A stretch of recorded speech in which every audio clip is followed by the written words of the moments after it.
พี่น้องข่อยมาอ่อนซ่อนมาไล่มือปิดฤดูกาลน้องฮักแท่งบาลัญญาพรแห่งสาวหน่อยลำเพิ่นโซฟ้า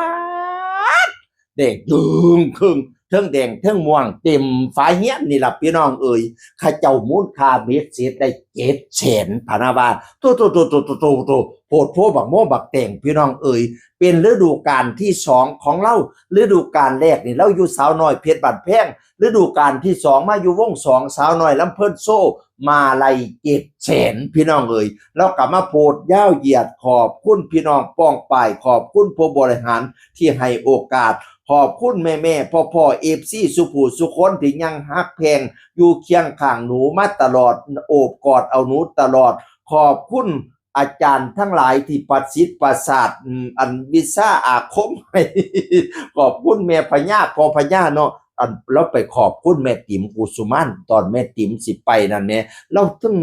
กราบทั้งให้ทั้งกอดกันเพิ่นก็สิสัมพันธ์ทำให้ตีที่ดีต่อกันแล้วเนาะลูกศิษย์กับครูแม่ติ๋มก็เป็นรุ่นครูบาอาจารย์ก็ได้สิสอนร้องสอนร่ำให้น้องฮักแพงบาลัญญาพรล่ะแล้วก็สิอะไรนี่ให้น้ำกันพี่น้องเอ่ยขอบคุณแม่พญาพ่อพญาพนาบาขอบคุณFCสุผู้สุคนขอบคุณสาวน้อยลำเพิ่นโซที่ให้ได้มีโอกาสได้มายืนอยู่บนเวทีแห่งนี้โอ้ยมาไล่ต้อง700,000อีพ่ออีแม่ข่อยเอ่ยน้องฮักแพงวรัญญาพรเป็นคนจังหวัด101อุ้ยข่อยไปเบิ่งอันน้ำโพดเบิ่งหลังๆน่ะเรียนหม้องเดียวกันกับโรงเรียนน้องลีโอโตเกียวมิวสิกแหมเรียนอยู่โรงเรียนศรีละภูมินำกันนักเรียนโรงเรียนนี่มาดังนำกัน2คนพุ่นตัวเนาะพากันปังนำกัน2คนน้องลีโอนี่ก็ปังดังเสียงดีเด้น้องฮักแพงนี่ก็มาอยู่กับสาวน้อยเพชรบ้านแพงแล้วก็มาอยู่กับอันสาวน้อยลำเพิ่นโซปังทั้ง2 ปีแรกก็ปังมาอยู่คณะนี่ก็ปังคือเก่าพี่น้องเอ๋ยเห็นได้ไปเล่นค่ายอ้อนำเนาะเราถ่ายคลิปนั้นคลิปนี้กับศิลปินดาราดังๆเราเฮ็ดดีเล่นดีคลิปเราก็ได้พี่น้องเอ๋ยเป็นตาฮักเป็นตาแพงเป็นตาแยงเป็นตาเบิงกำนับน้องฮักแพงบาลัญญาพรก็ย้อน FC แล้วหลายดอกเราเป็นผู้ตาฮักพี่น้องเอ๋ย